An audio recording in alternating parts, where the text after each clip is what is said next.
A vida urbana reduz a sensibilidade aos sinais da natureza. Mas o paralelo a ser feito é que, se olharmos atentamente a cena atual do país, veremos no presente os vestígios do passado e os sinais antecipados do futuro. Isso permite aprender com o que foi vivido e interferir no que está por vir, mesmo numa era de transições e de grandes rupturas. Fecha aspas. Miriam Leitão, em seu livro História do Futuro. Ela abre essa sua obra, História do Futuro, com uma citação de T.S. Eliot, onde ele diz, abre aspas, o tempo presente e o tempo passado estão ambos talvez presentes no tempo futuro. O tempo presente e o tempo passado estão ambos talvez presentes no futuro. E o futuro contido no tempo passado. Se a plenitude do tempo é eternamente presente, o tempo como um todo é irredimível. Fecha aspas. Com esta citação pessoal de Miriam na sua obra, e também com essa citação que ela mesma seleciona acerca do entrecruzamento de tempos, algo, inclusive, que é atinente ao universo da comunicação, o entrecruzamento de tempos passados, tempo presente e tempo futuro. Isso que nos deixa atônitos e que é também algo de método da comunicação, a partir dessas duas palavras, numa recordação querida dela em seu livro acerca das leituras de mundo que sua mãe fazia, e também aproveitando-se de palavra tão sábia de um escritor que todos e todas nós reconhecemos, eu apresento Miriam Leitão. Ela é jornalista e escritora, nasceu em Caratinga, Minas Gerais, trabalhou em órgãos de comunicação e desde 1991 está nas organizações Globo. Recebeu muitos prêmios, diversos prêmios, entre eles o Maria Morse Cabot. Eu não sei se eu pronuncio corretamente, Miriam. Este prêmio foi destinado a Miriam pela Universidade de Colômbia. E ela também recebeu o prêmio por contribuição ao jornalismo da ABRAGE, Associação Nacional de Jornalismo Investigativo. Tem 13 obras publicadas. Dentre eles, não sei se hoje está atual. Está atualizado? Porque talvez de ontem para hoje ela já escreveu mais um. Ela tem 13 livros, né, publicados, dentre eles um que se intitula Saga Brasileira, que ganhou o Jabuti do livro do ano de não ficção.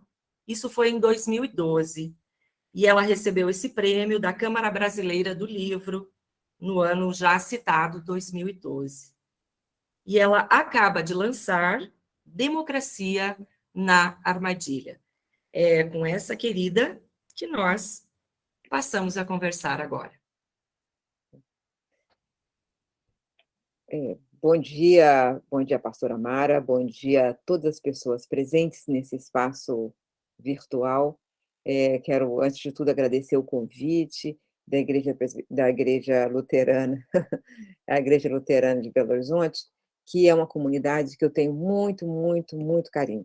Muito carinho, porque toda vez que eu vou à igreja, junto com a minha irmã Beth, minha querida irmã Beth, eu me sinto em casa e me sinto muito confortável, me sinto muita paz, que é um sentimento gostoso de ter no coração, nesses momentos de tantos conflitos, que é o ambiente também, talvez, o mais adequado para uma comunidade religiosa, é o sentimento da paz, da comunhão com Deus e com os outros, as outras pessoas presentes, né? Seja dentro ou fora daquele espaço físico. E eu agradeço muito a apresentação, fiquei me emocionando quando eu fiquei imaginando ali você lendo. Pastora, realmente a minha mãe tinha essa incrível capacidade de prever tempestades. Eu gostaria até de ser capaz de ver todos os tipos de tempestades, porque nós estamos sujeitos a muitas hoje, tanto reais quanto simbólicas.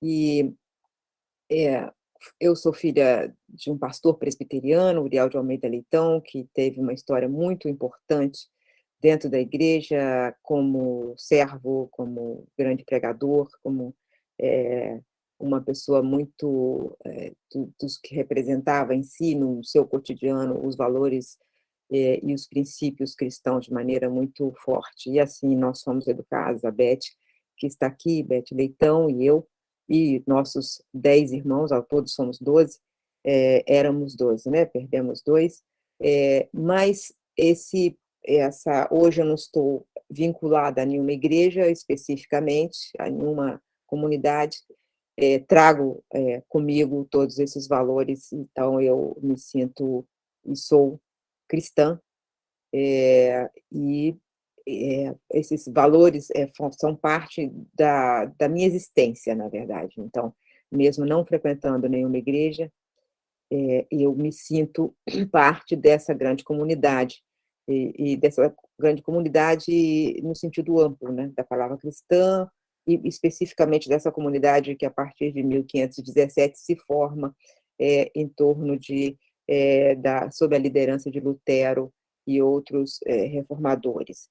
E eu tenho também pela comunidade de Belo Horizonte, luterana, muito carinho também pelos programas sociais, são todos muito bons, muito, muito convincentes. Eu, cada vez que eu soube de alguma coisa, procurei me informar, eu sou doadora de alguns programas, doadora eventual, mas sempre que eu dou, eu sei que o dinheiro será bem usado para o desenvolvimento humano de crianças ou pessoas idosas, pessoas em condições de vulnerabilidade. Então, eu queria explicar, antes de qualquer coisa, que eu sou uma comunicadora, isso é o que eu sou, né? Há 50 anos eu trabalho em jornal. A primeira vez que eu entrei em um jornal, eu tinha 18 anos, 18 para 19 anos, isso foi há 50 anos, acaba de completar 50 anos dessa minha vida profissional. Então, eu posso falar da comunicação, mas esse específico tema é muito desafiador para mim, que é o desafio da comunicação na igreja virtual. E eu fiquei pensando muito o que fazer e como preparar, e cheguei a pensar em preparar até uma apresentação para me sentir mais segura, mas eu preferi manter essa conversa como um diálogo entre nós, para que a gente pudesse fluir, e vocês até me corrigirem e, ao longo do tempo, ou fazerem perguntas e direcionarem melhor meu olhar. Eu fiz algumas coisas que eu quero conversar com vocês, mas eu sou especialista nessa comunicação, né, na comunicação com o público, a comunicação do jornalismo, mas não exatamente a comunicação de uma comunidade religiosa. Então, portanto, tudo que eu posso fazer agora é colocar alguns pontos para nós refletirmos, alguns pontos de reflexão. Primeiro é o seguinte: a igreja será sempre híbrida daqui para diante, porque tudo passará a ser híbrido. Acho que a pandemia chegou e ela sentou na nossa sala e falou assim: eu sou o futuro, eu acabei de chegar, e eu trago todas as coisas ruins e as coisas, as mudanças, né, que o futuro, quando chega, de repente, no meio dessa forma, né, como uma ruptura ou como uma grande uma pandemia.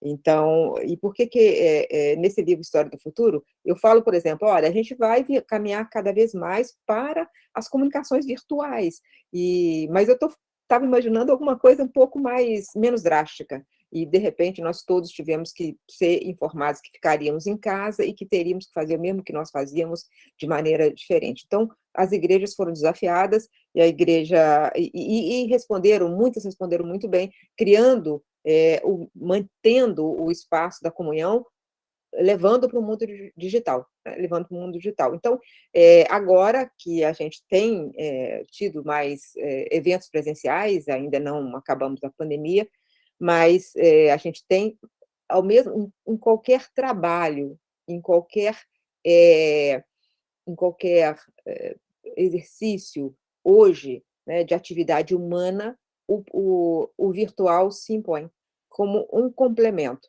Não exatamente assim, nós todos vamos ficar virtuais a vida inteira, não. Agora nós vamos ver parte presente e parte. Então, isso faz com que a gente tenha que repensar tudo na comunicação, tudo. Então, imaginando uma questão de uma comunidade religiosa. Antes o culto era, claro, vamos ao culto, né? Vamos todos ao culto, pegar o carro, pegar um ônibus, ir a pé e se deslocar até um determinado ponto físico onde todos nos encontraríamos. Agora nós vamos fazer isso também, mas tem uma parte que não poderá ir. Então, veja bem o lado positivo disso. Pessoas que não poderiam ir porque não tem tempo, porque estão doentes, porque tem algum tipo de dificuldade, porque estão distantes, porque estão numa outra cidade, eles podem se ligar naquele momento, então participam daquele mesmo culto, é como se fosse um braço estendido. Então, a comunicação virtual tem que ser vista como parte da mesma forma. É apenas que a outra plataforma, em vez de ser uma plataforma física, vamos entregar a mesma mensagem e o mesmo trabalho numa outra plataforma. Então, a gente, daqui para diante, esse é o futuro, né? Nós já começamos, já estamos nesse futuro. Então, não há conflito entre presencial e virtual, né? E nem há separação. Esse aqui, esse produto é só para o virtual, esse aqui, produto é só para o presencial. Na verdade, as coisas se interconectam. E não vai haver, não haverá uma situação em que seja substituído uma coisa por outra. O que é um culto? É uma mídia presencial, né? O que é uma transmissão por YouTube? É um culto por uma plataforma digital. O que é a rádio, por exemplo, Luteranos UAI, eu já assisti cultos, já participei, já acompanhei, e é o quê? É uma transmissão por rádio. Na comunicação, as coisas não se substituem, as coisas se somam. É verdade. A comunicação, ele é um grande rio que vão entrando outros rios, vai ficando cada vez maior. Houve um tempo em que se pensava que um veículo substituiria o outro. A última vez que houve essa impressão quase que certa foi quando chegou a televisão. Claro que vai matar o rádio. Por que a pessoa vai querer ouvir só a voz se pode ver e ouvir? E quem fez essa previsão estava completamente errado. O rádio permanece. Mais do que isso, o rádio, que é só a voz, virou o podcast. Hoje, no mundo que você tem tantas outras formas de passar a sua mensagem, tem um podcast. Então, tem o podcast, que é o quê? É o rádio em pílulas. O rádio que você pode ouvir no momento que você quer ouvir. E é um outro produto, é uma outra plataforma. Então, as mídias sociais, todas elas, as plataformas de interação entre as pessoas, entre os participantes daquele grupo, eles são todos isso, são vários braços desse mesmo grande rio da comunicação, né? Então, é assim que tem que ser visto. Então, tem um melhor do que o outro? Não, eles são assim. Então, tem características próprias, né? Tem características, por exemplo, como é que você vai, como é que você faz no YouTube? No YouTube você pode fazer N coisas, né? Você está transmitindo, você pode fazer um produto que depois você pode ouvir a qualquer momento. O Twitter, o que é o Twitter? Todo mundo fala muito mal do Twitter, como eu gosto do Twitter, eu sou uma twitteira, porque o Twitter, às vezes, tem muita agressão, tem muito conflito. E é como se fosse uma conversa numa praça aberta, todo mundo falando ao mesmo tempo. Esse é o Twitter. E ali tem caracteres curtos, mas é para passar uma mensagem rápida para os seus seguidores, para você, para cada pessoa da comunidade, ou a própria comunidade ter um perfil, por que não? Né? O Instagram ele tem outra característica diferente, ele é imagem, e às vezes uma imagem rápida, com uma frase rápida, um pequeno filmete, 15 segundos, 30 segundos. O Facebook é uma conversa mais calma, né? É uma conversa mais calma, que você pode passar uma mensagem maior, um texto maior. O TikTok, onde eu não tenho perfil no TikTok, mas meus netos têm, a minha neta mais velha tem, e é a conversa dos adolescentes. Então, você tem que entender que criou-se assim, como se fosse, né, esses vários rios afluentes do rio da comunicação. E nessa bacia hidrográfica, a gente vai, navega por onde você pode entrar por um braço ou não entrar por outro braço, mas tem que saber a característica da navegabilidade de cada um desses braços, né? E então, mas é importante trabalhar na linguagem de cada um, né? Nos vários formatos, nas várias linguagens. Como é que eu traduzo para essa plataforma, para esse aplicativo, a mesma mensagem? Eu acho que o mais importante para uma comunidade religiosa é saber que a mensagem ela já tem. Ela tem a mensagem. Às vezes as pessoas vão para o mundo virtual e não tem mensagem, né?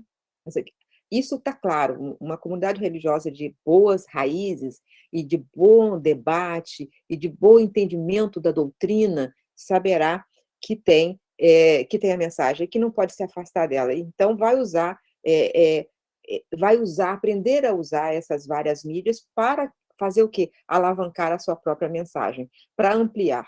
O que se quer com a comunicação de uma igreja? Se quer fortalecer os laços com quem está presente fisicamente, ampliar os braços e esse abraço para quem não está fisicamente presente e chamar outros para participar da mesma comunidade. Esses talvez sejam os 3 objetivos que se busca numa comunicação de uma igreja virtual, né? Então, a gente está vivendo atualmente, e é super importante, quando eu falei, a gente fez uma conversa preparatória com a pastora Mara, e eu falei sobre isso, quer dizer, nós estamos vivendo um momento de grande aflição. Nós precisamos de igreja no sentido amplo da palavra, no sentido mais livre da palavra, né? Igreja no sentido, nós precisamos de comunhão, nós precisamos de abraços. É um tempo que a gente passou tempo demais sem abraços, e nós enterramos mais de 50.000 brasileiros, e muitos deles sem nenhum abraço, sem nenhum rito de passagem, e com uma liderança muito agressiva quando nós queríamos abraços, né? Nós queríamos conforto, nós queríamos uma palavra de compreensão da dor, e cada pessoa que viveu a dor pessoalmente é muito mais violento, mas a gente também sofreu a dor coletiva, mesmo quem não foi atingido pessoalmente, mas com essa quantidade de mortos, a gente pode imaginar quantos órfãos e quantos pais sem filhos, quantos amigos sem os seus amigos, quantas pessoas enlutadas nós temos, ou sabemos. E é da natureza também do cristão se compadecer da dor alheia. Quem não se compadece da dor alheia, cristão não é. Cristão não é. Porque compadecer da dor alheia é parte do amar o próximo como a si mesmo. É parte desse coração aberto. Então, a igreja ela se abre para o acolhimento. Ela tem que ser um lugar de acolhimento. Ela tem que ser. Então, essa é a mensagem, uma delas, né?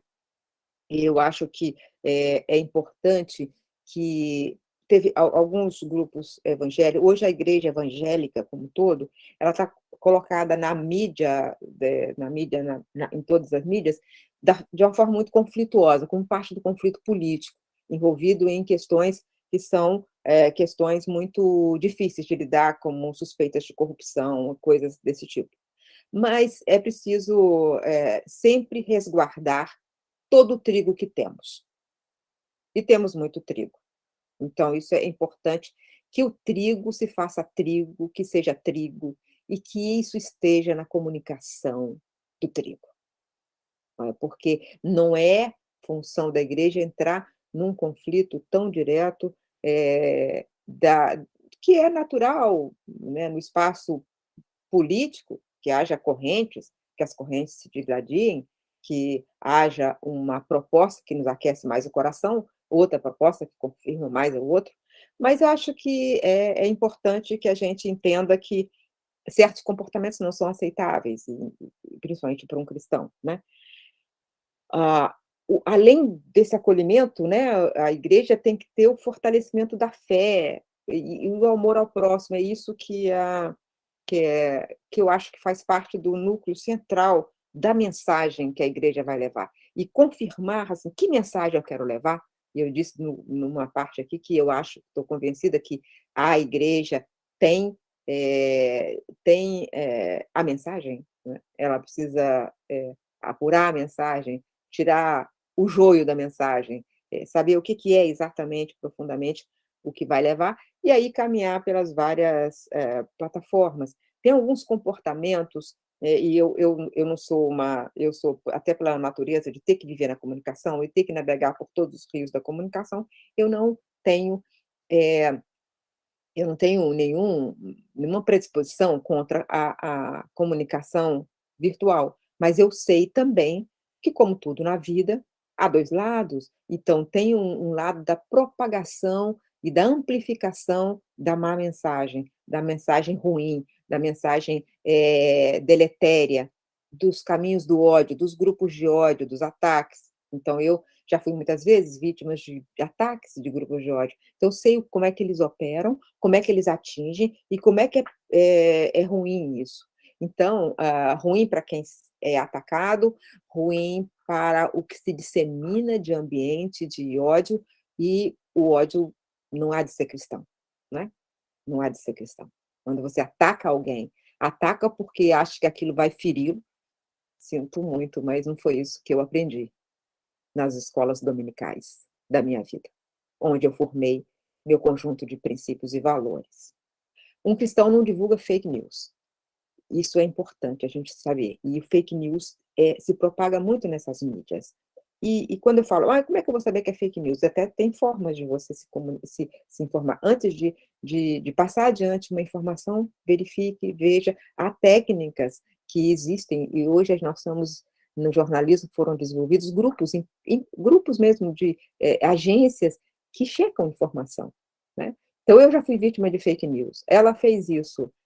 Não, eu não fiz isso. Então, quem atesta, tem várias agências hoje, Lupa, Fatal Fake, tem sites especializados em separar, nesse mundo da comunicação, o joio do trigo, quer dizer, a mentira do fato real, né? Nós caminhamos para um mundo muito assustador, que é o mundo da deep fake news, em que você pega a pessoa e coloca até a voz da pessoa falando uma coisa que ela não falou. É uma coisa assustadora, a deep fake news. Então, nós também não podemos achar, olha, agora ficamos muito mais amplos, agora a gente vai para todas as mídias sociais, o mundo ficou muito mais amplo da comunicação. Ficou. Mas também, em todas as águas, há águas revoltas, há águas turbulentas, há águas sujas. Então, nós temos que também saber que, nesse navegar, é preciso tomar muito cuidado, né? Nos grupos de WhatsApp, né, às vezes surge uma informação falsa e a gente inadvertidamente você passa adiante, mas às vezes aquilo pode ferir alguém. Aquilo está sendo feito para ferir alguém. Há grupos, inclusive grupos políticos, que contratam empresas para divulgar e disseminar a mentira como método. Não sejamos ingênuos, eles fazem isso. A mentira disseminada como método, contratada para desestabilizar alguém, que é o seu adversário político, a pessoa que você quer destruir, porque tem uma voz forte, porque tem uma voz que está apontando numa direção que não é o que você quer, que aquele grupo quer, né? Então, eu fiquei pensando também para falar com vocês, e estou aqui com o meu cronômetro ligado para não falar muito, mas ainda tenho tempo, sobre que mensagem levar. Eu acho que estou falando para um grupo ecumênico, eu entendi isso, mas que começou o primeiro contato comigo foi a igreja luterana. Então, mas eu acho que isso é verdade para todas as igrejas cristãs. Quando você fala assim, que mensagem levar? Eu acho que está claro para nós que é os princípios da Bíblia, a Bíblia, que não pode estar distante de nós em nenhum momento. A Bíblia que fica assim sempre perto de mim, em onde eu estiver, né? Onde eu estiver, porque ela me, me ilumina, me ajuda a enfrentar momentos difíceis, porque ela me aconselha, porque ela me acolhe. Então, a Bíblia, o que é o movimento da reforma, senão esse esforço de popularizar a leitura da Bíblia, né? Então, quando a gente pensar naquele movimento que diante da Igreja Católica do século XVI, hoje a Igreja Católica é outra coisa completamente diferente, ela também foi transformada ao longo do tempo por essa força da palavra, que está a palavra de Deus. Então, naquele momento, o que Lutero fez foi: bom, libertem a Bíblia do controle exclusivo dos especialistas, apenas sacerdotes liam. Então, era preciso ler mais a Bíblia. Então, esse processo foi um processo civilizatório, porque para ele dar certo, ele precisava alfabetizar também. Então, esse é o caminho. Então, é voltar ao princípio.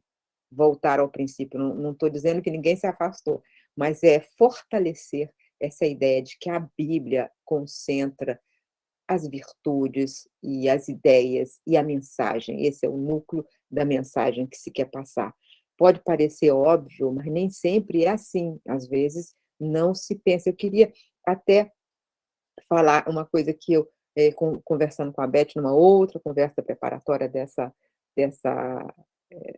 dessa nossa conversa aqui, eu falei assim: Beth, eu fiquei imaginando, por exemplo, e aí eu até escrevi aqui alguns, eu fico imaginando algumas postagens, seja no Twitter, seja no Facebook, seja no Instagram, seja o que for, dependendo da plataforma, é mais ou menos palavras, mais ou menos, mas uma coisa assim: olha, hoje é o dia do meio ambiente, né?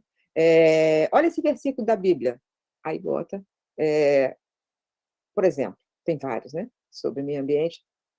Regozijem-se os campos e tudo que neles há, cantem de alegria todas as árvores da floresta. Está lá em Salmos 96, versículo 12. Há muitas mensagens assim na Bíblia. Defender a criação é parte da nossa missão. Estou imaginando uma postagem. Aí, vocês não vão fazer, claro, isso, eu não estou dizendo que vocês vão resumir a comunicação e o culto apenas em pequenas pílulas, mas por que não ter essas pílulas? No meio de uma comunicação virtual, no meio de uma plataforma que às vezes está passando notícia rápida, ou desabafos pessoais, ou cargas de ódio, você vem e fala: olha aqui, hoje é o dia do meio ambiente, tem isso aqui na Bíblia. Aí, olha, que lindo, está lá, em tal lugar assim, assim. O que vocês vão fazer com isso? Talvez estimular mais a leitura da Bíblia, ou aumentar a força da comunicação, da palavra que está contida no livro, né? Em geral, o livro é uma mídia muito bem sucedida, porque o livro tem 500 anos como plataforma, então é mais bem sucedida das plataformas, mas ela pode entrar em outras plataformas em pequenos textos. Eu imaginei um outro aqui, Beth, fiquei imaginando alguns. Você acordou com muita aflição e achando que está vítima da injustiça? No Salmo 91 tem uma passagem assim: príncipes me perseguem sem causa, porém o meu coração teme a tua palavra. Abomino e detesto a mentira, porém amo a tua lei. Aí coloca lá onde é que está, né? E aí, por exemplo, uma outra. Olha que linda essa promessa, imaginando uma outra postagem. Olha que linda essa promessa que está em Provérbios 4:18. A vereda dos justos é como a luz da aurora, que vai brilhando mais e mais até ser dia perfeito. É, Imaginei até uma postagem assim mais solene, que é assim: há dias que a gente quer apenas ter a certeza de que Deus vai nos proteger. No livro de Números, tem a bênção de Arão aos seus filhos, e ela é sempre repetida nas igrejas. O Senhor te abençoe e te guarde. O Senhor faça resplandecer o seu rosto sobre ti. O Senhor sobre ti levante o seu rosto e te dê a paz.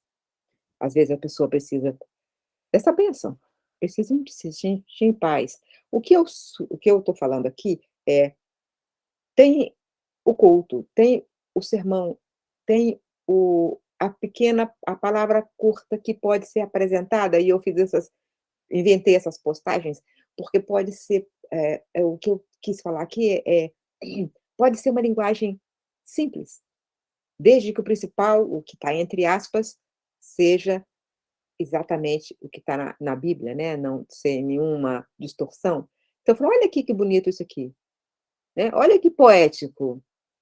Né? Olha que poético esse ponto. Tem muita poesia na Bíblia, né? Então, o que eu acho que isso aí não significa banalizar o texto bíblico, não significa mudar a palavra bíblica, significa se comunicar.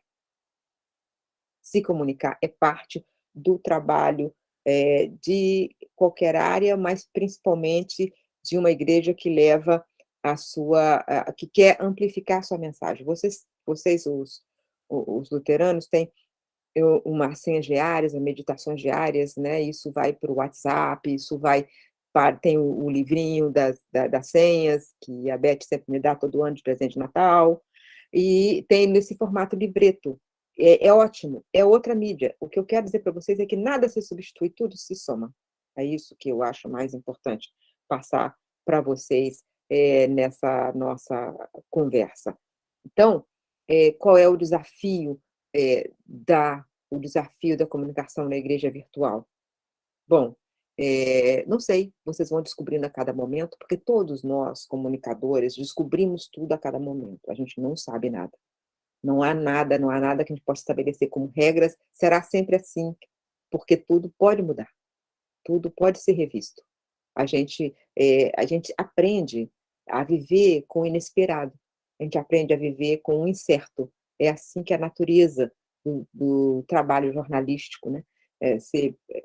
Mas o que eu quero dizer para vocês são permanências, né? Existem as mutações. O que muda? A forma de se comunicar, o meio pelo qual você vai entregar a sua mensagem, ou os vários meios, ou reinterpretar, ou aprender a usar melhor cada ferramenta da comunicação.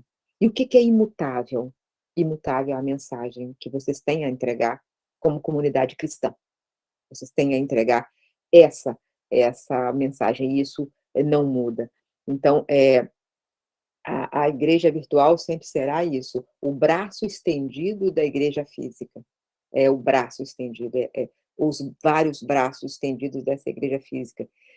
Isso também não vai mudar. Outras formas de comunicação, outras plataformas vão surgir, vão acabar, vão entrar vão ser monitoradas, não vão ser monitoradas, enfim, tudo isso vai continuar acontecendo nesse mundo da internet que amplifica o mundo físico. Mas o mais importante, talvez, para uma comunidade religiosa é pensar o que eu sou, o que eu quero passar, o que é mais importante. E para uma comunidade religiosa realmente ligada aos princípios cristãos, os princípios religiosos de cada, eh, de cada matriz, o importante é saber o seguinte: eu quero passar a boa palavra, a boa palavra. A palavra do cristão hoje no Brasil é fundamental. É fundamental para, num momento tão conflituoso de polarização com polarização radicalizada, a gente trazer a pacificação, a ideia da paz, porque é impossível escapar disso, que Deus é amor, Deus é paz. É o príncipe da paz. É ele o nosso redentor. É o príncipe da paz. Ele não é da guerra. Ele não é da guerra. Então, isso é fundamental para sabermos, não nos perder nesse monte de conflito que a gente está vivendo, porque a gente é da pacificação. E a pacificação não significa não escolher, porque a gente escolhe.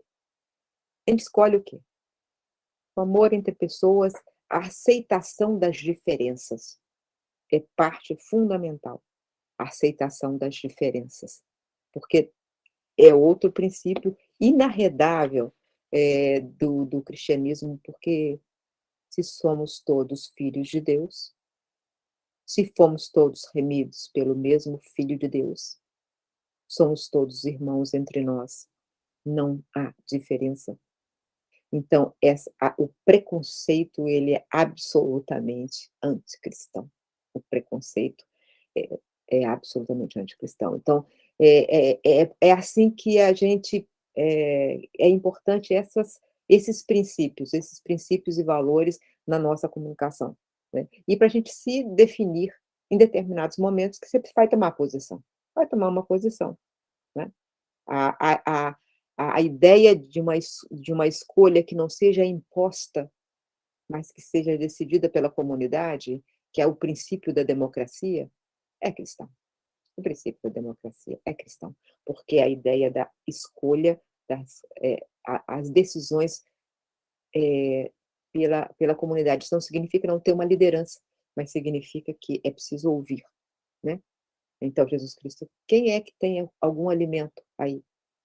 "Ah, tem 2 peixes, tem 3 pães". Ele ouviu, ele perguntou, depois ele multiplicou.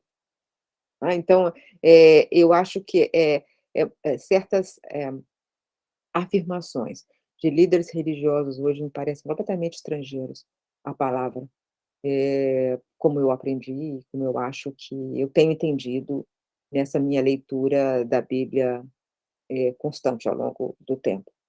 Então é isso que eu gostaria de falar, não sei se o que eu falei ajudou, mas eu gostaria, principalmente que vocês ficassem com a ideia final.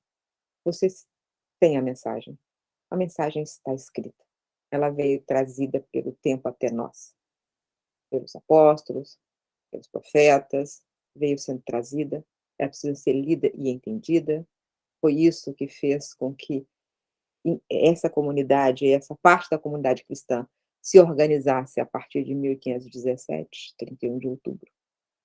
E a partir depois desse marco fundador, o que houve é que a Igreja Católica também fez a sua reflexão. Em alguns momentos em alguns pontos está bem numa posição muito pioneira, muito na frente, que eu sei que também são na defesa desses princípios, como, por exemplo, na defesa da questão ambiental, né. Então a igreja o Papa Francisco fez uma belíssima, encíclica sobre, o a questão ambiental no momento de hoje. Enfim, são todos esses valores e, eu gostaria só que a gente, que vocês, enfim, vocês entendessem das imperfeições do que eu falei, o fato de que esse não é o meu trabalho, eu estou num ambiente fora da minha zona de conforto, posso falar da economia, posso falar do futuro do país, como eu vejo, ou do passado que eu estudei, como no Saga, mas o que eu quis trazer hoje foi também a sinceridade do meu coração, e falar com vocês de coração para coração. Muito obrigada.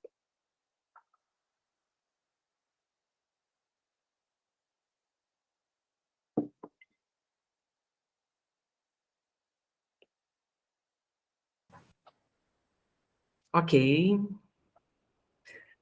Sim, nosso coração está repleto, né? Esse centro de ser aí muito mexido e não está alheio a tantas intensidades, né? E também essa intensidade desse momento de algo que é muito mais um testemunho. Obrigada, Miriam, por teu testemunho, né, de fé, que mais do que uma palestra, né, acerca da estrita comunicação enquanto somente mecanismos, né, técnicos, você traz um testemunho.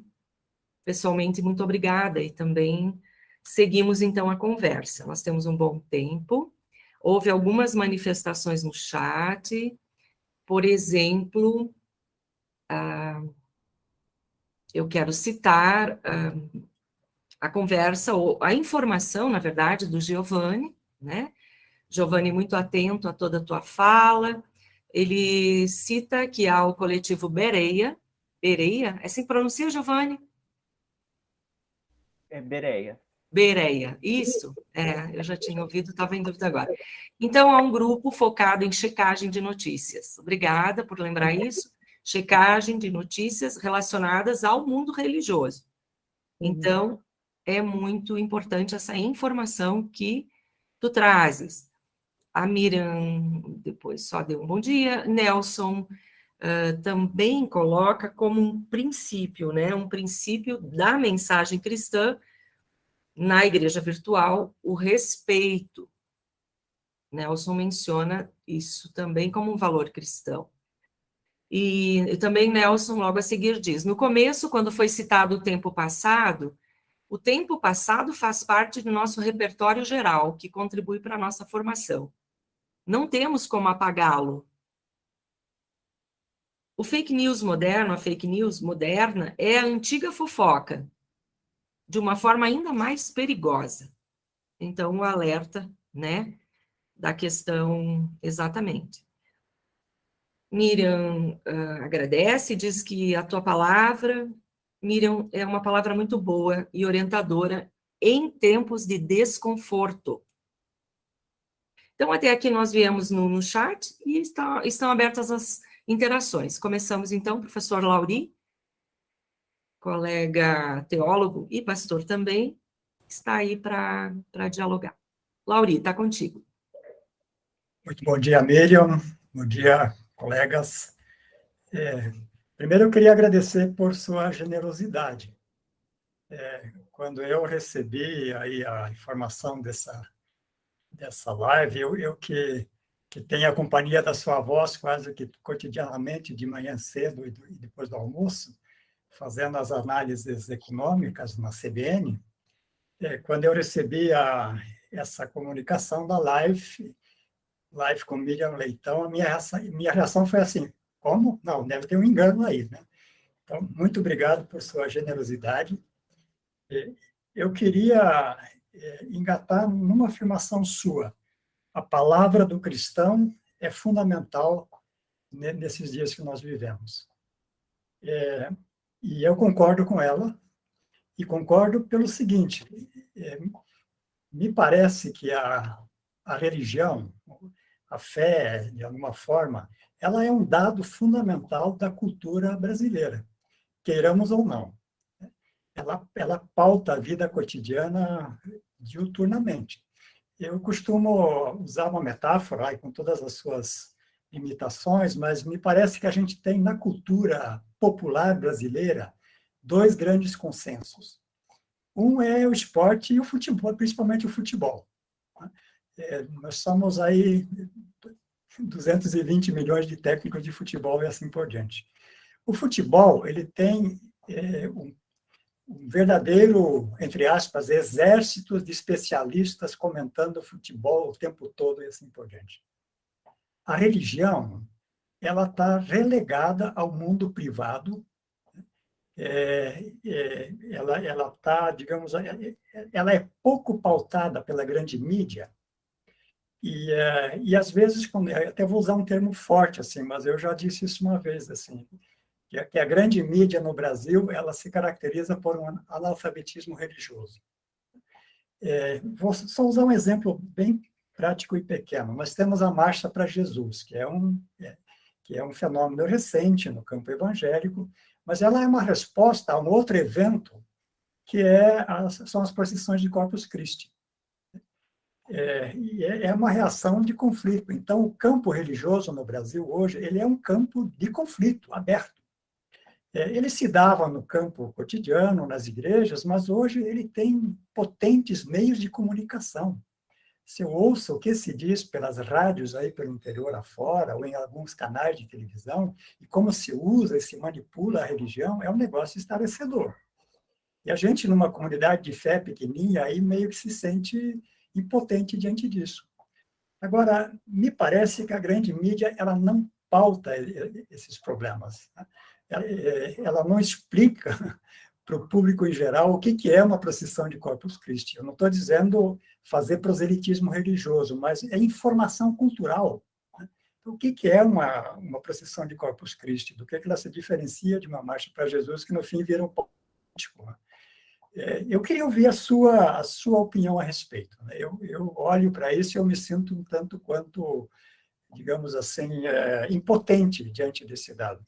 Eu realmente acho que o campo religioso ele é um campo em conflito, e esse espaço da boa palavra, da coerência, do fundamento, ele dispõe de pouquíssimos canais de divulgação. Queria ouvir a sua opinião a respeito. Eu acho, Lauri, obrigada pelas suas palavras, obrigada por me ouvir no rádio. A audiência é fundamental para todos nós. Eu acho que sim, tem um conflito, acho que tem um conflito em que tem um grupo que é muito mais vocaliza muito mais, e eu concordo com o analfabetismo, a expressão do analfabetismo religioso, porque no cotidiano mesmo, eu converso muito com meus colegas, e eles, assim, por exemplo, uma coisa básica, assim, são poucos os que têm algum tipo de leitura da Bíblia, assim, não sabe nem, eh, não sabe nem o nome dos livros, e qualquer pessoa que disser: "Olha, saiu isso na Bíblia", vem cá, onde exatamente, né? Então, não, ninguém, há pouca informação, né?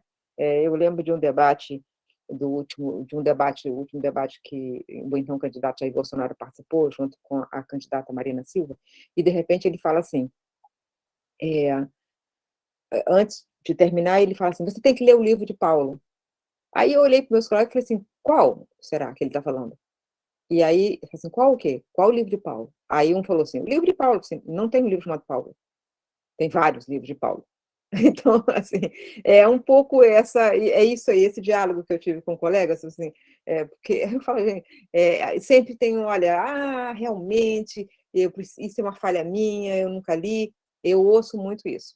Mas, além desse, e por isso, confirmando então a sua impressão de que vários jornalistas, não, né, não tem nem essa informação básica de algumas, do que está se falando aqui. Então a gente tem que saber, o jornalista tem que saber do que está se falando aqui quando você fala de uma ata do Copom. Está se falando aqui de o que o Banco Central está achando sobre o o caminho da inflação, se ela vai aumentar ou vai diminuir. Então você tem que saber, você tem que sempre ter essa visão. E quando entra o assunto religioso, não se tem essa visão do que é que está acontecendo ali naquele campo, né. Eu acho que sim, tem pouca informação, e acho que tem pouca informação, tem pouca explicação. É um assunto que é considerado assim, um assunto muito espinhoso, um assunto que cada um, então, isso aí da fé de cada um, então nós não vamos, entrar fazendo um comentário com a mesma liberdade que falaríamos de uma questão, da vida social, política do país. Então não se fala. Mas eu acho que é preciso, ter mais qualificação exatamente por isso. É preciso ter na imprensa mais qualificação para falar sobre isso, e é preciso entender todos os movimentos. Agora você começa a surgir até pela politização, político-partidária, né, politização nesse sentido, de político-partidária, alas da igreja evangélica. Há alguns estudiosos estudando o que é a igreja evangélica, por que ela cresce, por que ela cresceu. Aí, tem muita gente analisando isso, começando a analisar para dar mais informação para esse debate, informar essa conversa, né, porque a igreja evangélica tem aparecido apenas, assim, como parte de um grupo que é manipulado, que é usado e tal, e aí é preciso, informar melhor os vários, né, primeiro, essa informação até histórica, como é que ele surge, de onde ele surge, como é que ele é, quais são as vertentes, quais são os grupos, eh, enfim, não tem uma informação, clara na cabeça da maioria dos jornalistas. E começa agora a se formar na academia determinados estudiosos da questão religiosa para explicação para a sociedade do que é aquilo, você tem razão. Então, Miriam Zanutti. Depois eu vou me inscrever.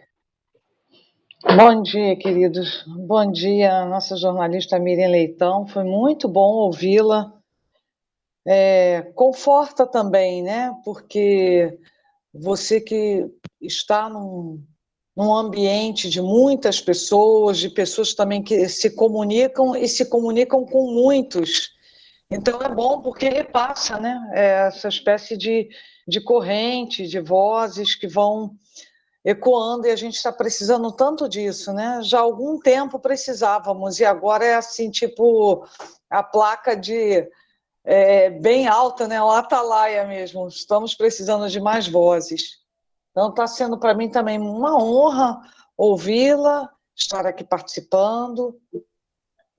A minha pergunta, Miriam, a minha preocupação hoje, eu tenho comentado com muitas pessoas sobre os que saíram da igreja. Nós temos um volume muito grande de pessoas que saíram e estão saindo. Eu acabei de ler essa semana sobre a saída de mais ou menos 228 mil membros de igrejas na Alemanha, parte católica, parte protestante. Esse é um fenômeno que está acontecendo conosco.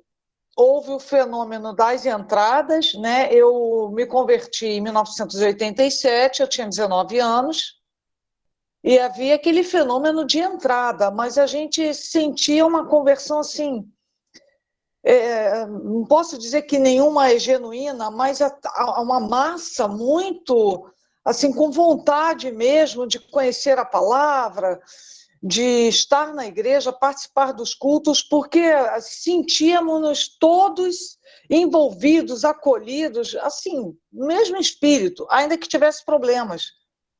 Esse fenômeno continua acontecendo, aumentou muito o número de pessoas dentro da igreja, mas agora a gente está com um número, não sei se eu posso dizer que o mesmo número que entra pela porta da frente é o mesmo número que sai. Para não ser uma Nostradamus, né, uma profeta do caos, eu vejo 100 entram e 50 saem. E eu tenho tido essa preocupação de que mensagem dizer para eles. E com o mundo virtual, a gente sabe que pode se aproximar, porque você tem várias formas de se aproximar das pessoas, né? Gisela não pode ir, ela não quer ir mais, mas eu posso ligar para ela, eu posso passar um zap. Os recursos, como você falou, através das plataformas. Como é que você vê isso, Miriam Leitão? Aqui está participando a Dalva, que também é da minha igreja, da Presbiteriana do Grajaú, ainda sou membro mesmo, morando em Belo Horizonte. Ela faz um trabalho com moradores de rua, um trabalho belíssimo ligado à igreja. E, de vez em quando, ela esbarra com pessoas que estão na rua, ali na rua, ou que não necessariamente moram na rua, mas estão passando, e também estão assim, não quero ir, não tenho vontade de ir.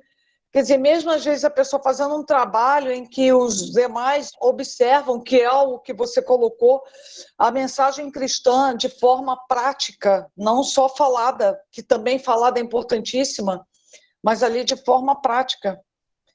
E a gente está se deparando com isso. Como é que você faz essa leitura e como é que a gente pode, de alguma forma, ajudar a dirimir ou a sua compreensão a respeito desse momento, dessa situação onde tem categorias de desigrejados? Obrigada, querida. Obrigada, Miriam, pela sua pergunta. E a sua expressão desigrejados é bem engraçado. Mas eu acho que a sua pergunta contém a resposta. Quando você fala, olha, talvez usando todas as formas de chegar até a pessoa, né? Mas chegar de forma eficiente, não pode chegar para alguém que vai falar, já vem essa conversa chata aqui, alguém me ligou, eu não quero, estou no meio do trabalho e recebo uma ligação. Não, a gente tem que ser uma comunicação que chegue com noção, a pessoa tem que ter noção de como é que eu crio um ambiente favorável para ser ouvido. Então, esse é o desafio, na verdade, esse é o resumo desse ciclo, né, que a própria igreja vai continuar tendo, a Igreja Luterana de Belo Horizonte vai continuar tendo essa ideia de ter uma análise de mídia, como eu faço para expandir minha mensagem, chegar a todas as pessoas, que não necessariamente quem não vai, quem não frequenta, não seja um agnóstico, mas está crescendo o número de agnósticos, pessoas que falam, não, eu descreio, eu crio e não creio mais, né? Tem muita gente que ou nunca crie, nunca fui criado para crer e não creio, tenho outra visão de mundo, né? Mas isso não é uma pessoa pode ter princípios e valores tão iguais aos seus, ainda que não tenha a mesma fé que você, que eu, que todos nós. Então, essa visão é um pouco, assim, a igreja precisa de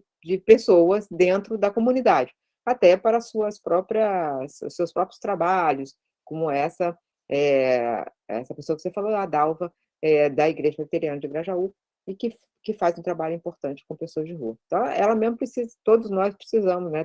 Imagino que todas as comunidades precisam de pessoas para fazerem coisas. mas não, mas tem que entender o momento de cada um, né? A ideia de cada um. Às vezes a pessoa que vai muito à igreja, como a gente sabe, a Bíblia mesmo avisa que quem vai muitas vezes não é aquela pessoa que tem que está acertando mais nesse relacionamento com Deus ou com a sua comunidade. Então, acho que você podia, assim, acho que é uma preocupação, deve ser uma preocupação para a reflexão. O que eu estou fazendo que está afastando pessoas?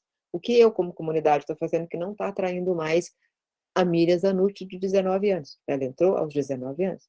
Então, é um momento, essa questão de como atrair os jovens para uma vida dentro da comunidade religiosa é importante de todos os pontos de vista. É importante só da perspectiva da igreja em si, mas é importante do ponto de vista de como é que amparamos os nossos jovens num mundo tão confuso, com tanta mensagem, com tanta mentira, com tanta carga de ódio. Os jovens estão muito desamparados, porque ao mesmo tempo que eles estão diante de muitas possibilidades que nós não tínhamos, nós os mais velhos aqui entre nós nessa conversa aqui, tínhamos, né? A gente tinha um mundo muito mais limitado, mas eles estão diante de muitas possibilidades e estão confusos, né? Tem muita gente, tem muito jovem confuso, há muita aflição entre os jovens, né? Você imagina alguém que tenha chegado na vida adulta no meio da pandemia, ou feito uma transição importante, chegado aos 15 anos, no meio da pandemia, trancado em casa, em vez de estar com seus amigos, suas amigas, fazendo uma festa, comemorando.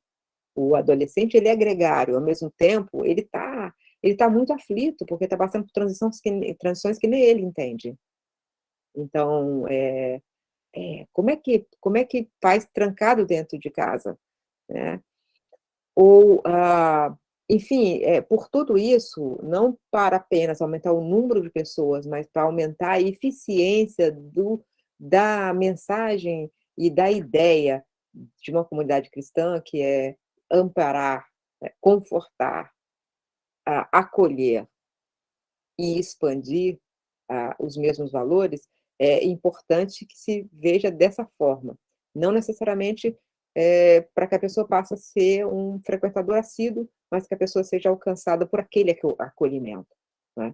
Esse eu acho que é o mais importante nessa preocupação, né? E a gente saber que há grupos e grupos que estão precisando muito da atuação, dessa atuação genuína da igreja, no sentido desse acolhimento que eu falei.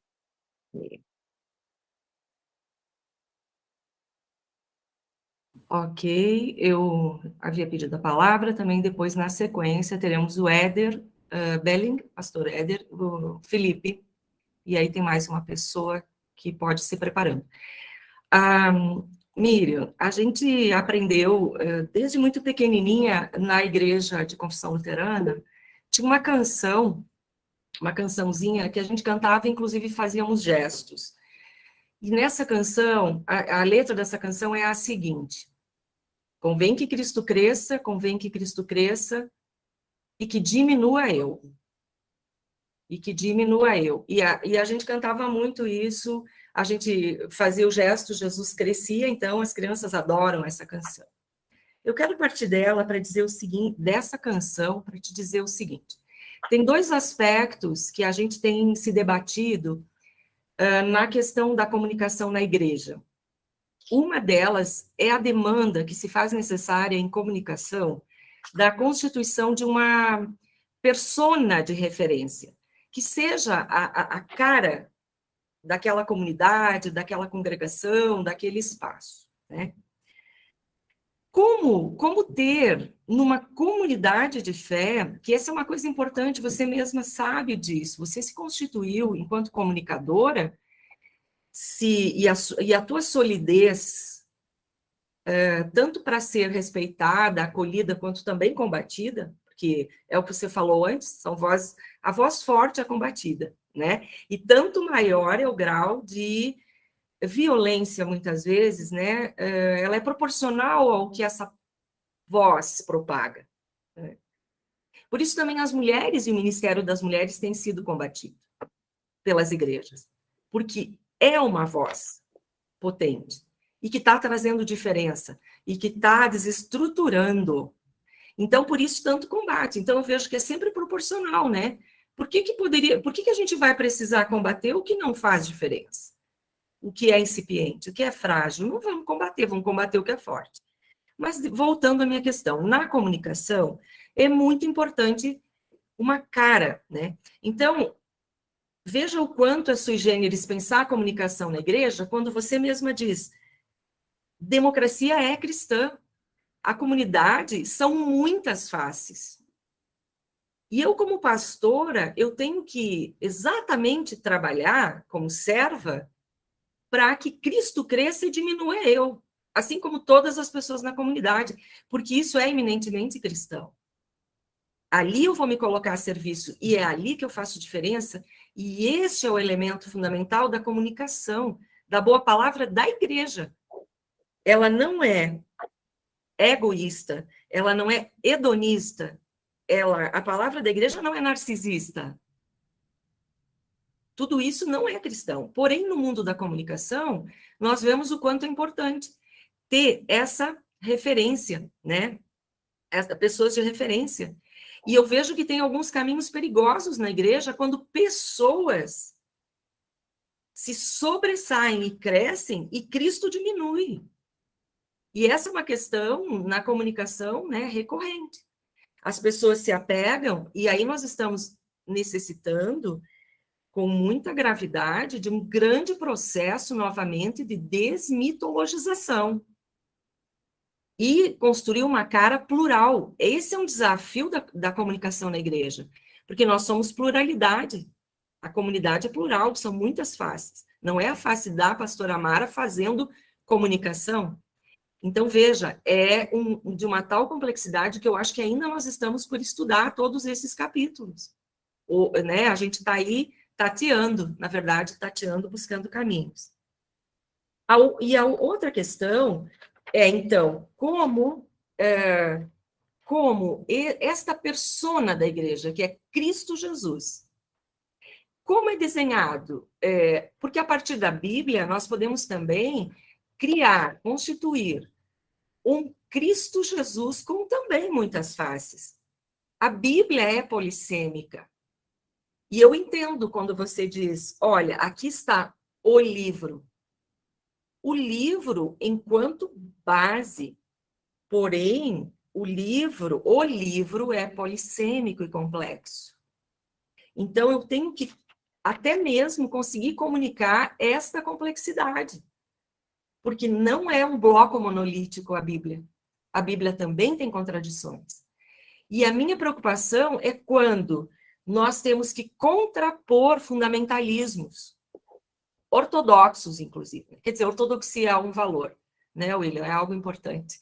A ortodoxia poderá ser resgatada, inclusive. Quem sabe é um caminho para, na comunicação, nós podermos contrapor a negação da complexidade. Porque as pessoas querem que a Bíblia seja comunicada como bloco monolítico, não dialógico, a Bíblia não dialógica, aberta, fluida, e talvez nem sempre tendo respostas com ponto final. Então, é um desafio, né? A gente se diminuir, e aí eu volto para aquela canção que para mim é muito cristã e muito luterana. E quando eu me diminuo, eu entendo que o que está no centro é aquele Cristo Jesus. E eu também vou fazer por amor.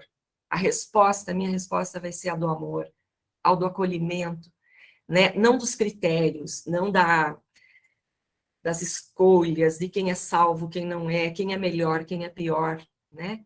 Então, que convém que Cristo cresça na nossa comunicação. Pastora Mara, essa sua pergunta é profunda.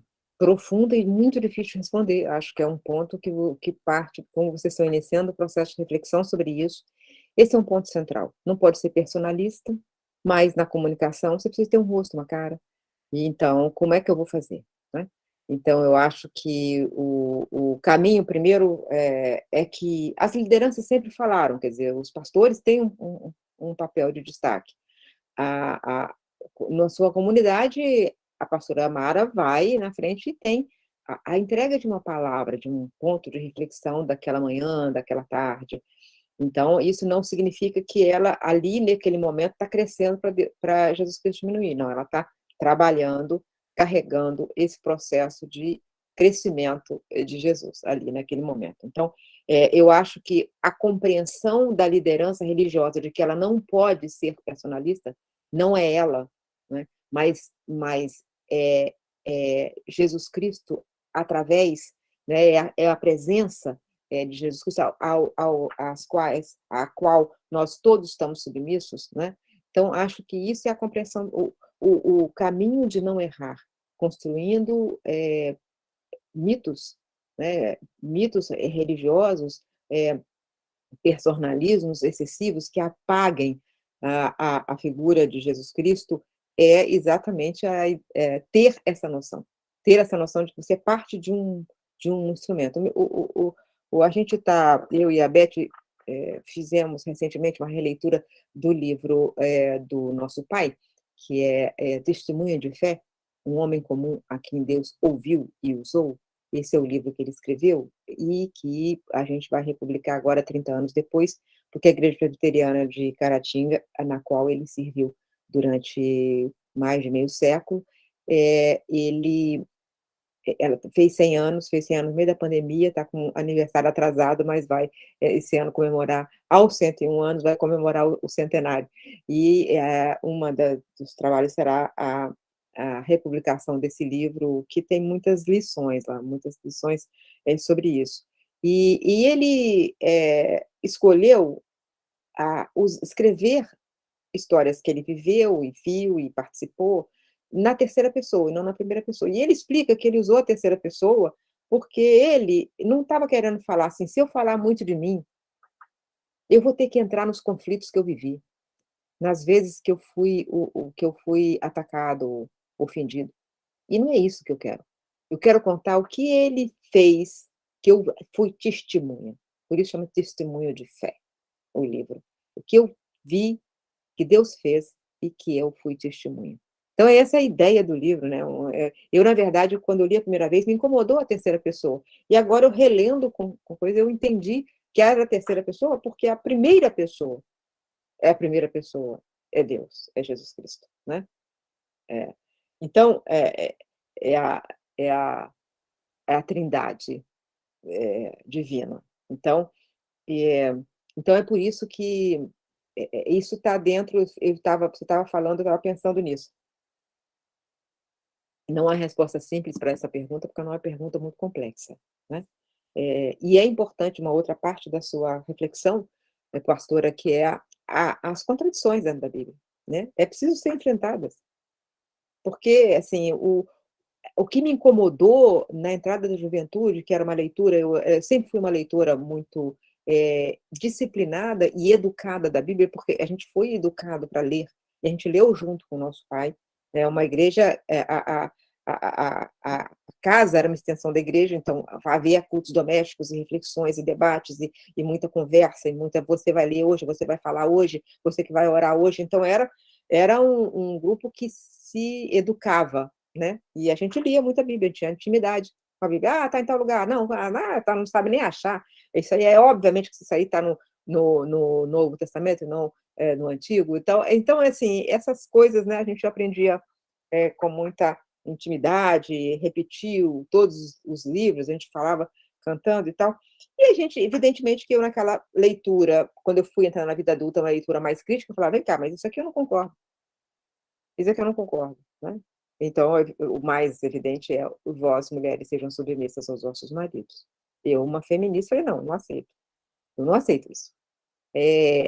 Aí, é uma reflexão que da vida inteira, para encontrar o versículo seguinte, que fala, e vós, escravos, vem cá, mas esse mundo não tem mais escravos. Não é aceitável ter escravos. Portanto, também não é aceitável a submissão da mulher. Então, é preciso fazer sempre o adornamento, né? A releitura para ver o avanço, o que teve de avanço na humanidade, para que a gente possa entender o que há de profundo, o que há de mais profundo, e não esses pontos em que ela fala coisas que você fala, não, vem cá, mas à luz do mundo de hoje e à luz dos meus valores como ser humano, eu concordo com isso, isso aqui está contraditório com isso aqui. Então, é preciso muita vivência, né? Você ir vendo até dentro, que a Bíblia não é monolítica, como você disse, ela evolui com o tempo.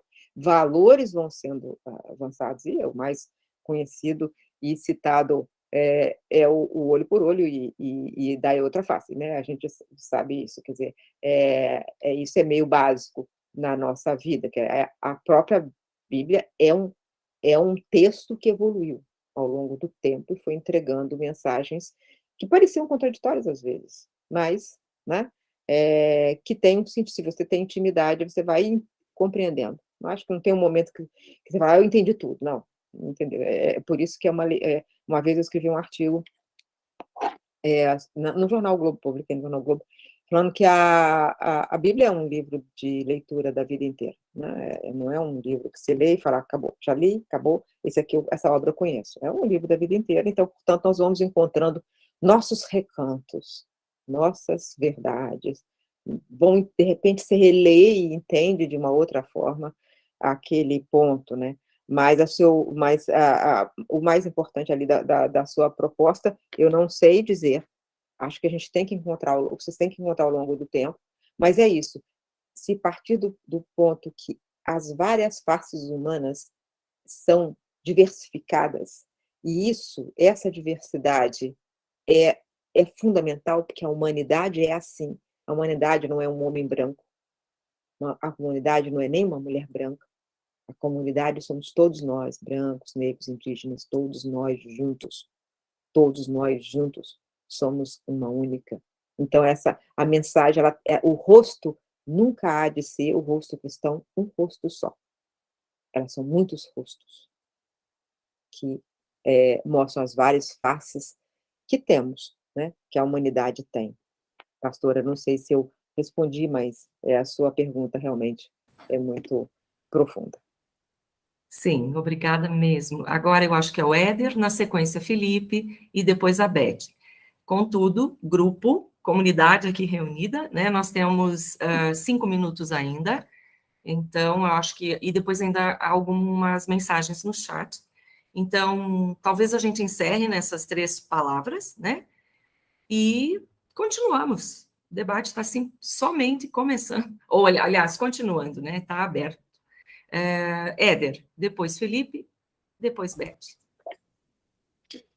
Miriam, agradeço muito pelas tuas palavras, né? E como representante também de uma ala mais jovem, né? Uma ala que também já está um pouco mais habituada às mídias sociais, eu só queria colocar 2 coisas antes ainda, que são 2 falas que você colocou, né? Que na comunicação há sempre incertezas e aprendizados contínuos. E que a igreja ela já tem a mensagem, né? A minha ponderação, e aí eu elogio muito a sua fala, que entre incertezas, medos e também o desafio de sair da zona de conforto, né? Como você mesmo apontou em um determinado momento da sua fala, ela foi muito lúcida, muito útil a nós enquanto pessoas que estão engajadas na igreja e que muitas vezes temos a mensagem, mas não temos o conhecimento, muitas vezes, técnico ou nem a vontade de aprender, né? E aí não é só uma questão de abertura ao outro, à pessoa que é diferente, mas também o medo de encarar, né, o outro e o diferente enquanto pessoa, mas também as diferentes plataformas sociais, né, que existem. E nesse sentido, eu acho que tu nos dá uma lição muito grande de como nós podemos fazer isso. Os exemplos antes dados com os versículos bíblicos e as ideias práticas de como fazer uma pequena postagem são justamente, eu acho que as ideias que nós precisamos cultivar, já que não somos uma pessoa somente na igreja, mas um conjunto, e continuar essa reflexão, né? Coloco assim também porque na igreja luterana nós nos consideramos teologicamente muito firmes, muito fortes, uma teologia muito muito entendida e muito clara, né? mas que da diferença de Lutero há 500 anos atrás, que soube aproveitar as mídias da sua época, né? E aí temos a impressão da Bíblia como um exemplo fundamental. Hoje nós, como igreja, razoavelmente pecamos bastante nesse sentido. Eu queria realmente colocar e apontar isso. Obrigado pela sua fala. Obrigada, Éder. Primeiro, principalmente porque você usou a palavra que eu mais busquei. Eu quero ser útil nessa conversa. Então, você disse que eu fui, isso me deixa feliz. E agradeço, portanto, a sua avaliação de que isso foi útil. E é isso mesmo que você diz, né? Primeiro, essa teologicamente, os luteranos são teologicamente sólidos. Só que na minha biblioteca eu tenho 8 livros de Martinho Lutero, quer dizer, realmente ele escreveu, ele pensou, ele aproveitou muito a mídia mais avançada daquele momento, exatamente, foi o grande caminho dele, portanto, Lutero soube fazer isso, né?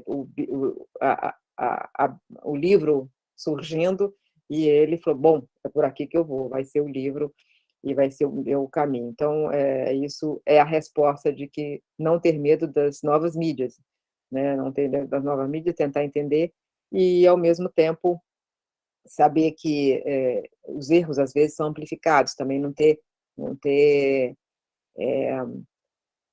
uma visão ingênua, né? É preciso saber que os erros, então, portanto, é preciso ter muita firmeza do que você vai comunicar para não errar, né? Cada pessoa, mesmo aquele que acha que entende muito do assunto, acaba, às vezes, errando numa comunicação. Então, portanto, esse aqui é o cuidado. Mas que bom que eu fui útil, e eu sei muito bem que esse é o começo do diálogo de vocês, e, portanto, vão vai se encontrando as melhores formas de comunicação no meio do caminho, né, Éder? Então é isso. Felipe. Olá, bom dia. Eu tô super nervoso aqui de falar diretamente com a Miriam Leitão, né? Que a escuto também quase que diariamente, um privilégio. E parabéns também a todas as pessoas que pensaram e organizaram esse momento, né? Então, Miriam, a sua palavra ela é muito interessante, porque coloca a perspectiva de alguém que está de fora, institucionalmente falando, né, deste ambiente religioso. E você traz não apenas uma perspectiva, mas uma expectativa. Você vai na igreja em busca de paz e consolo.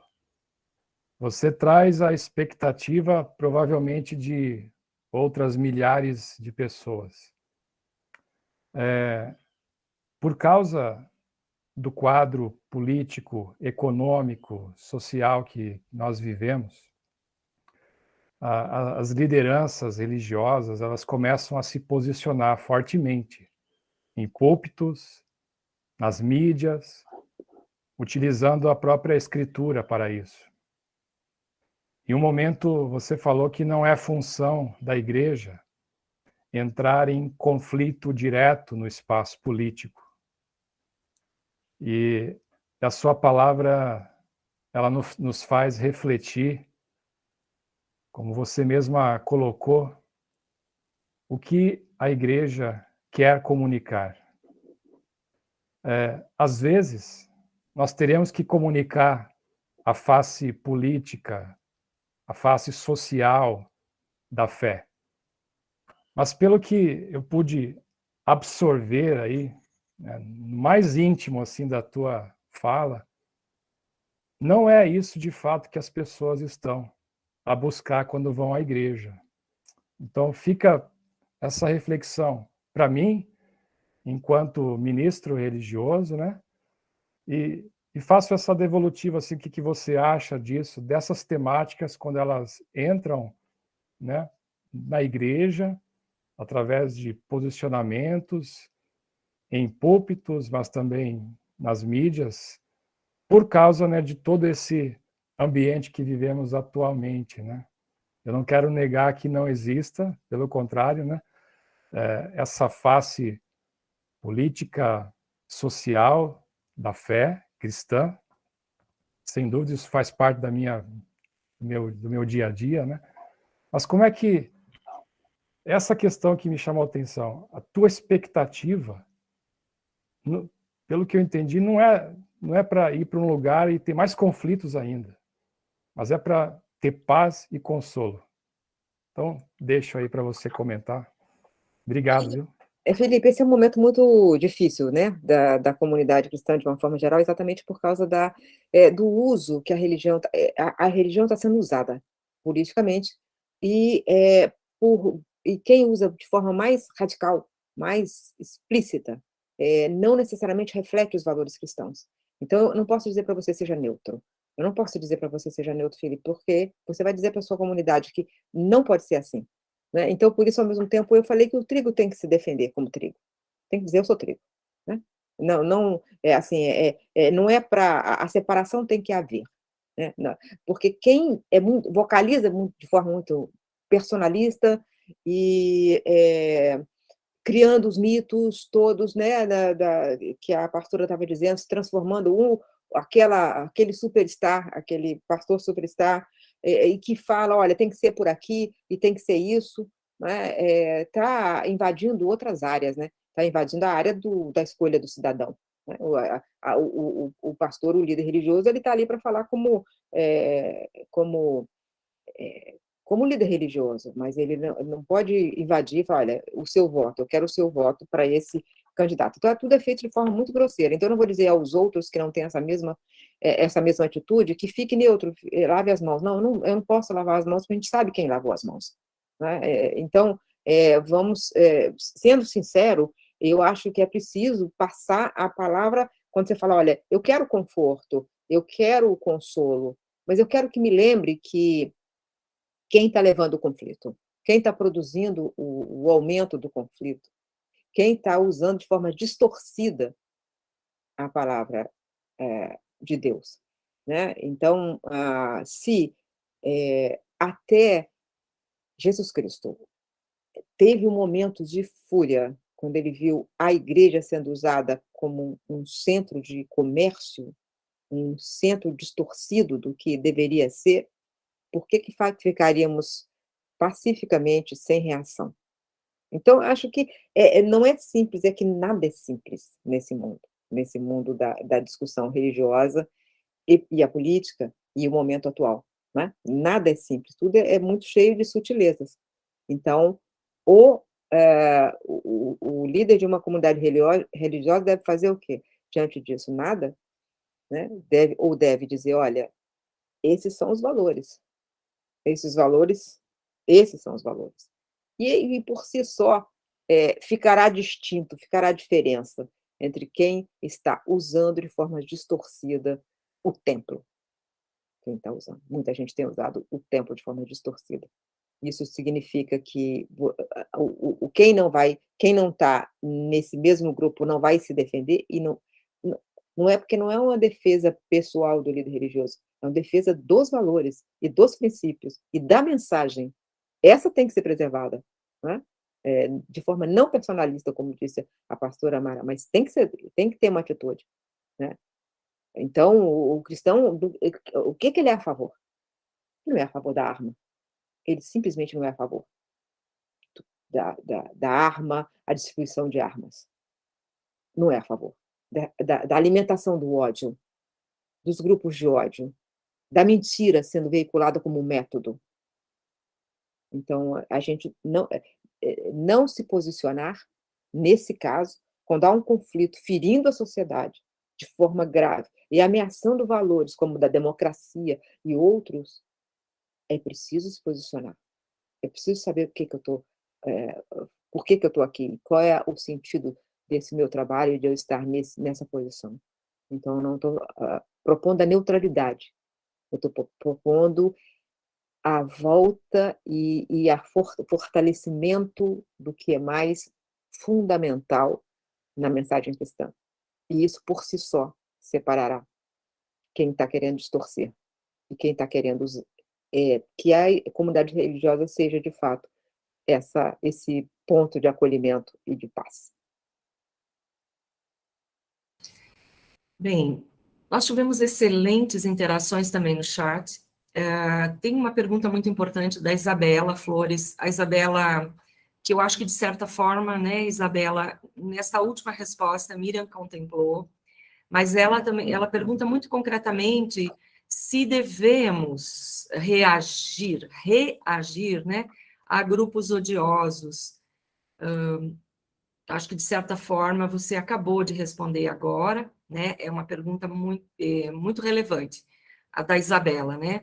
Ou a gente enfrenta, né? Muitas vezes a gente está perdido na estratégia, porque também não queremos, como se costuma dizer, eu já mesma fui alertada, não dê palco para quem está odiando. Porém, nós também não podemos calar, quer dizer, que dilema vivemos, né? É um drama e aí, de fato, a estratégia, né? Quando a gente fala em estratégia, qual seria a mais eficaz? Ela pergunta. Então, é uma pergunta também bastante complexa, eu creio que, de certo modo, já recebemos algumas luzes nesse sentido. Depois também tivemos várias falas bem bonitas, interativas, né? A questão, então, de lideranças que são ou que não são inclusivas, a Paula lembra isso, que a liderança também precisa ser sempre e constantemente repensada, né? Pastor Rolf, uma pessoa que hoje tem se dedicado muito à comunicação na ECLB, ele diz assim, na grande bacia hidrográfica da comunicação, não há excludências, mas confluências, né? Pastor Rolf, aí uma frase profética, não esperaria outra coisa de você, né? E, aliás, eu estou deixando a fala da Beth por último, tá, gente? Porque daí vai ser um papinho entre irmãs e vai ficar lindo de ver. Segura aí, Beth, já vamos. Vocês serão as últimas, e daí, portanto, as primeiras, né? E Jesus, então, as formulações breves, o pastor Rolf também coloca, né? Talvez voltarmos a estas pílulas que você refere, de formulações breves e decisivas, né? Então, não são formulações simples, na verdade, porém decisivas, importantes, impactantes, né? Então, houve outras questões, eu vou encaminhar depois agradecimentos, vários, né? Então, muitos agradecimentos e pessoas realmente muito felizes em estar tão próximas de ti nesse momento, sentindo a voz realmente tocar ali no nosso mais íntimo. Então, são essas as questões. Desculpem, gente, não dá tempo de ler tudo, fiz apenas um apanhado, e depois nós vamos recolher isso e mandar diretamente para a Miriam também, tá bom? Então, eu deixo agora, para finalizar, isso não foi ensaiado, tá, gente? Não foi. Mas deixo, então, a conversa entre irmãs aí, Beth e Miriam, e como a Beth sempre diz, vamos ver a pergunta ou a colocação que Beth vai conduzir, vai destinar a Mirinha. Mirinha. Deixa eu antes falar, pastora, Pois sobre não, claro.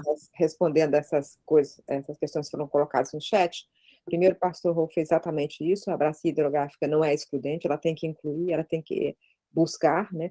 E aí outras pessoas falaram, a liderança tem que sempre ser repensada e buscar cada vez mais diversidade, isso em todas as áreas, né? Em todas as áreas. O Brasil é muito excludente, e tem uma longa tradição de exclusão, algumas violentas. Então, é um exercício que o próprio país tem que fazer o tempo todo, em todas as áreas, e tem sido uma dos meus caminhos de debate no Brasil, é como incluir cada vez mais cada segmento da população.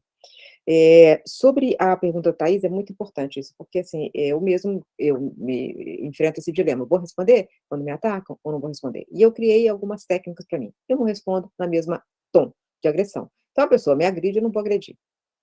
Eu vou me silenciar ou vou fazer outra coisa. Às vezes, eu sou atacada diretamente por uma pessoa de destaque na vida nacional, e eu não vou responder, né? Às vezes, no debate, a gente tem que entender que, às vezes, o debate nessas mídias sociais, ele é feito por robôs. Então, eu também não vou ficar brigando, não sou louca de ficar brigando com robô. Então, eu já, como a gente identificar, né? Eu tenho 3 milhões de seguidores no Twitter, então, assim, é uma coisa grande. Então, eu criei critérios para mim. O critério é o seguinte: como eu tenho muito espaço de fala, né, porque eu falo, esse é o meu trabalho, eu construí assim, eu falo no rádio, na televisão, no jornal, nos livros, enfim, são muitos. Por falar nisso, pastora, o 14º livro vai sair esse ano, sim. Ele é um livro infantil chamado O Menino que Conhecia o Fim da Noite, que é a partir de uma interação minha com a Beth, uma longa interação, mas isso é uma outra história, que depois no dia eu mando o livrinho e te explico a história do menino que conhecia o fim da noite. Mas então, às vezes, Thaís, eu fico tão furiosa com o ataque, e aí eu me lembro que a palavra branda desvia o furor. Às vezes, eu não quero o conflito, então eu falo. Então, recentemente, quando eu fui muito atacada, a partir da fala de uma figura notória da vida nacional, eu simplesmente coloquei lá no meu Twitter o seguinte: eu recebi muitos afagos. Eu não falei da agressão, eu falei como eu fui acolhida por pessoas que se solidarizaram comigo nesse ataque. Eu não respondi à agressão. Eu não a respondi. E por que eu não respondi à agressão de uma pessoa óbvia, que todo mundo conhecia, que fez uma agressão muito violenta? Por que eu não respondi? Porque eu não quero o que ele quer. Primeiro, eu não quero o ódio. Segundo, eu não quero personalizar. A briga não é comigo, faz parte da briga coletiva. A briga coletiva por democracia, por inclusão, por paz, por progresso verdadeiro no Brasil, por proteção do meio ambiente, por proteção de indígenas, eu faço parte dessa luta coletiva. Não sou eu. Não sou eu não estou brigando. Eu, fulana, contra o fulano. Ele quer me levar para a briga pessoal. Eu não quero ir para a briga pessoal, porque a minha briga é coletiva. Esse é o meu combate. Então, eu uso todas essas estratégias, né? Desde a palavra branda até a compreensão clara de por que eu estou aqui e por que eu estou falando. A quem eu quero falar? A que grupo pertenço? Eu pertenço ao grupo das pessoas de boa vontade que querem construir um país melhor. Eu sei disso, então estou convencida disso. Então, nos momentos de muita aflição, eu penso, eu sei em quem tenho crido. Então, é assim, com essa proteção, eu tenho estado. Então, tem técnica, né? A técnica de não ficar respondendo, porque aquilo ali amplifica. As mídias sociais, às vezes, precisam do conflito, porque a pessoa cresce o número de seguidores. Mas eu não quero seguidores que venham falar comigo porque eu estou brigando. Eu quero seguidores que venham me seguir porque acham que eu estou levando informação. Que esse é meu trabalho, eu sou jornalista, eu tenho que levar informação.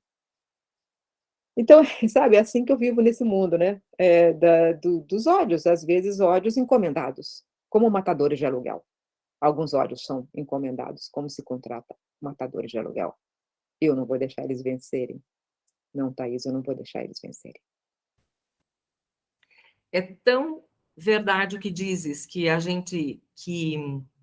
ao pronunciar algum nome ou até a reagir, você maximiza e dá lugar àquela palavra que Helena Marques aqui diz: olha só, quero fazer constar que soube desta nobre palestra através de uma postagem de ódio contra a nossa Miriam.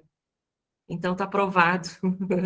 Você foi, inclusive, nós fomos favorecidos por alguém que não disse a boa palavra. Mas aí Helena está aqui. Beijo, Helena. Que bonito, né? O que você testifica. Então, para encerrar essa troca de palavras aí entre a Beth e a Miriam. Então, eu não queria encerrar. Durante todo o processo,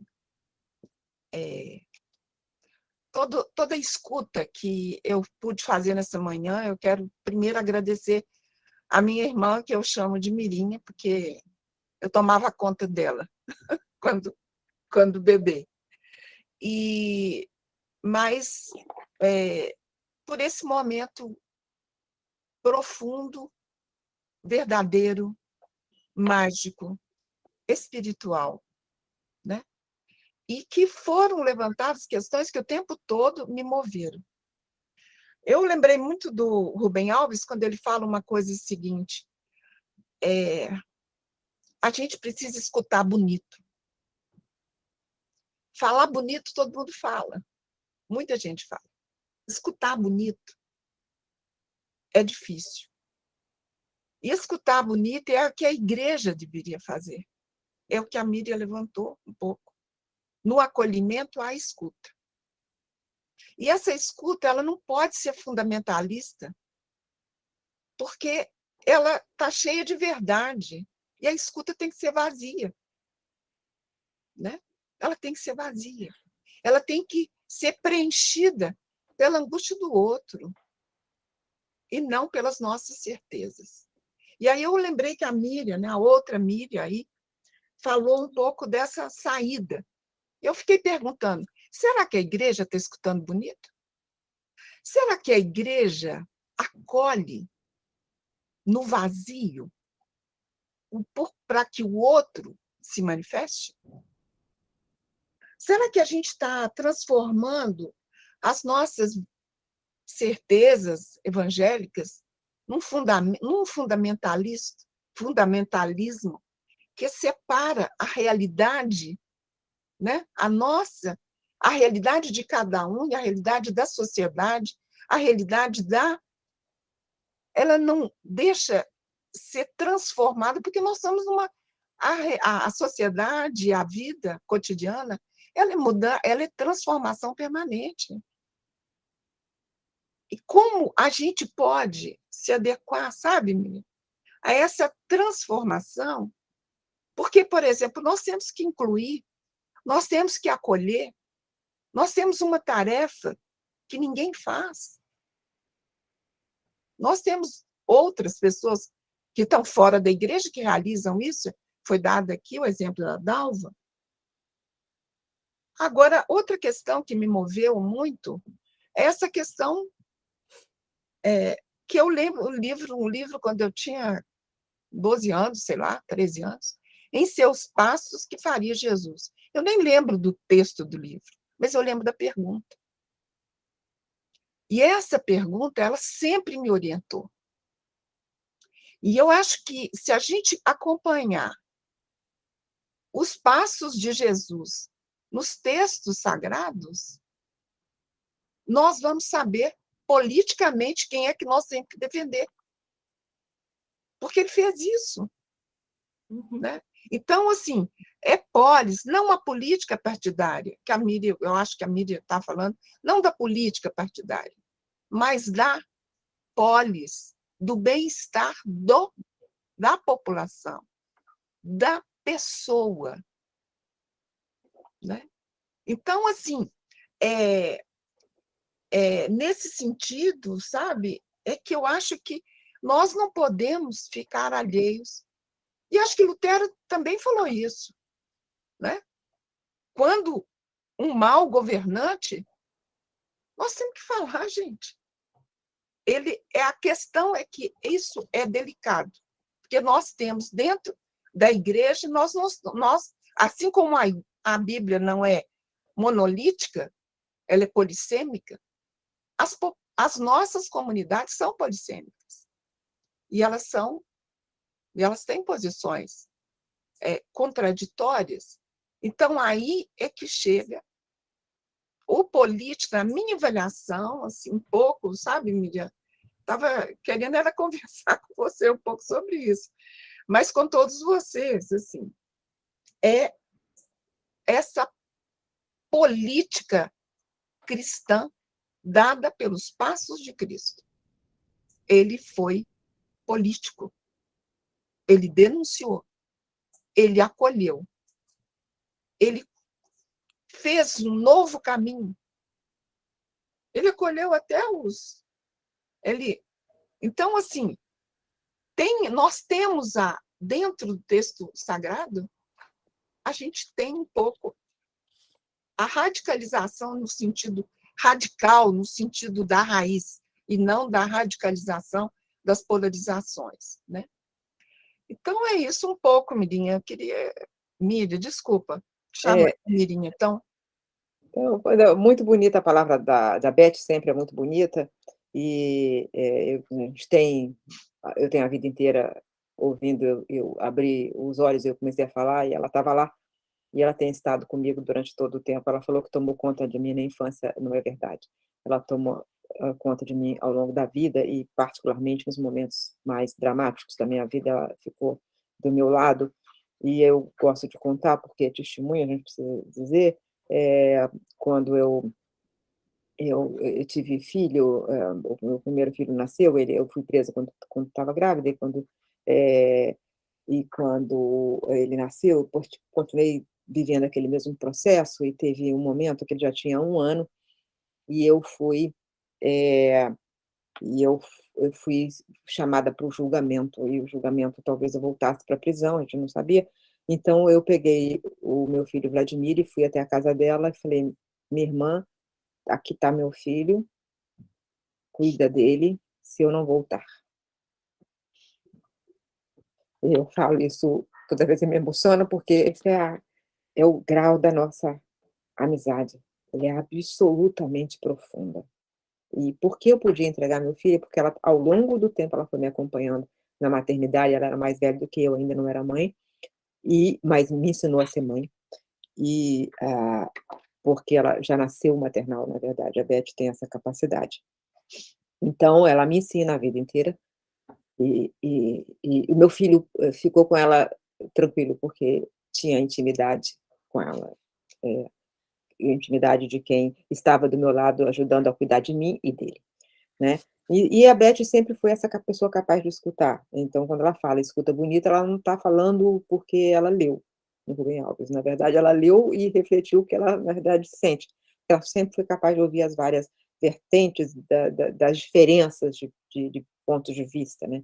E essa questão da escutar é importante. Outro dia eu estava eu fui os indígenas fizeram um acampamento em Brasília, e eu fui ouvir lideranças do Munduruku sobre a violência que eles estão submetidos por causa do garimpo. E eu reuni 3 lideranças e falei: "Olha, eu queria ouvir vocês". E eles falaram, falaram, falaram, eu fui ouvindo, ouvindo, ouvindo, ouvindo. No final eles disseram assim: "Obrigado pela escuta".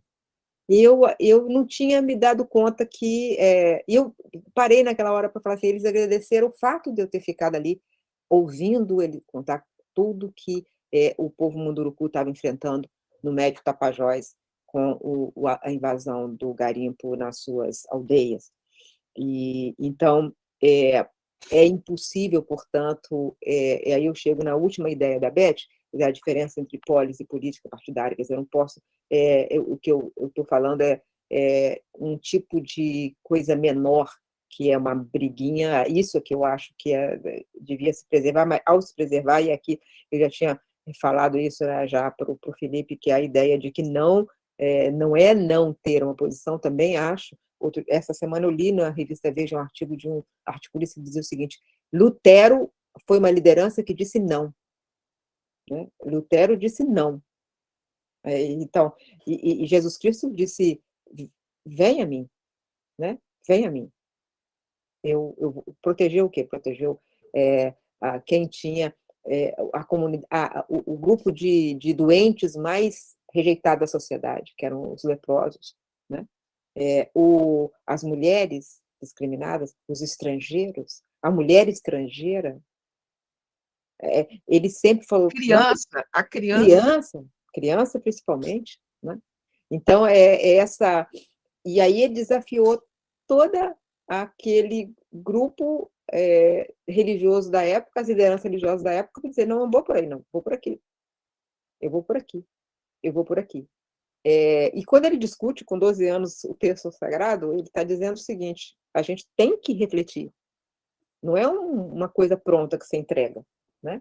É preciso discutir, é preciso debater. Então, sim, essa que é a ideia, não é uma ideia de não ter posição na polis. Na polis nós temos o lado da inclusão, o lado de todos os valores, né? Tem que ter um lado, não é uma coisa de não ter um lado. Em nenhum momento eu quero que fique clara essa questão, né? Eu acho que eu já deixei em outros momentos. Mas, sobretudo, eu queria falar, como palavra final, e dar para vocês um testemunho, que a amizade entre irmãos, seja irmãos de sangue ou não, É isso que eu vivo com a minha irmã Beth, uma profunda intimidade da nossa amizade. E isso é muito bonito. Ao longo da vida, a gente tem se amparado nas dificuldades, se ouvido nas aflições, e sido irmãs. Nós somos irmãs, no sentido profundo que essa palavra significa, e eu acho isso muito cristão. Me emociona, Miriam. Vou fazer 7,7, minha filha. Eu tô mal. Eu acho que Muita não tem. emoção. Obrigada. Queridas, muitas mensagens no chat que a gente vai encaminhar a vocês. Estamos todas emocionadas, todos. Que bom que a gente tem isso, essa pulsão da emoção. Eu acho que isso aqui liga a gente. No 10º capítulo do livro que eu aportei no início da nossa roda de conversa, História do Futuro, o 10º capítulo tem como subtítulo Embarque nas Fronteiras do Impossível. Embarcar nas fronteiras do impossível é o próprio da religião, né? Que religa. Então, já que a metáfora foi rios, Pastor. águas... Pois não, Beth? Não, eu só queria fazer o seguinte, depois que você fala, eu quero fazer uma propaganda. Porque não tem nenhuma propaganda aqui, eu vou fazer uma propaganda. Tá bom, beleza. Então, encerrando, né, e depois a propaganda, a gente agradece muito, muito, muito, né? A Miriam, agradecemos muito, muito, muito a cada qual que se inscreveu e que veio aqui interagir, e que a gente possa, sim, embarcar, né? Embarcar e ficar e buscar navegar nas fronteiras, e ali para aquele lugar do risco. É ali que a nossa boa palavra faz sentido. Então, muito obrigada, de todo o coração, inteiramente agradecida.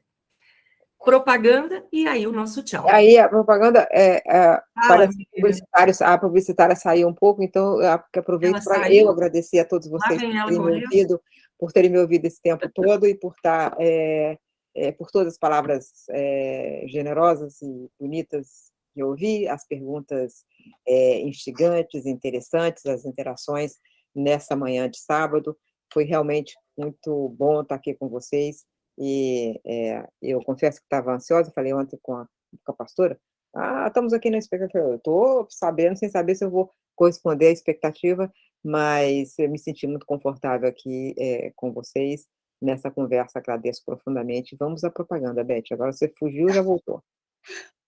É o seguinte, nós estamos num grande movimento de escuta sobre os direitos da pessoa indígena, principalmente para a proteção da criança e do adolescente, né, abusado, porque é um tema que eu trabalhei, né, a gente, na época, eu pude fazer o Disque Denúncia, que é o 100, para que a gente pudesse saber da realidade das crianças abusadas sexualmente. E a gente, a partir, né, da denúncia dos Yanomamis, com a morte de uma criança abusada, a gente fez um movimento, nós estamos construindo um movimento na Universidade de Brasília, no grupo Violes, que chama Grupo de Estudos de Violência, que eu conheço há mais de 20 anos.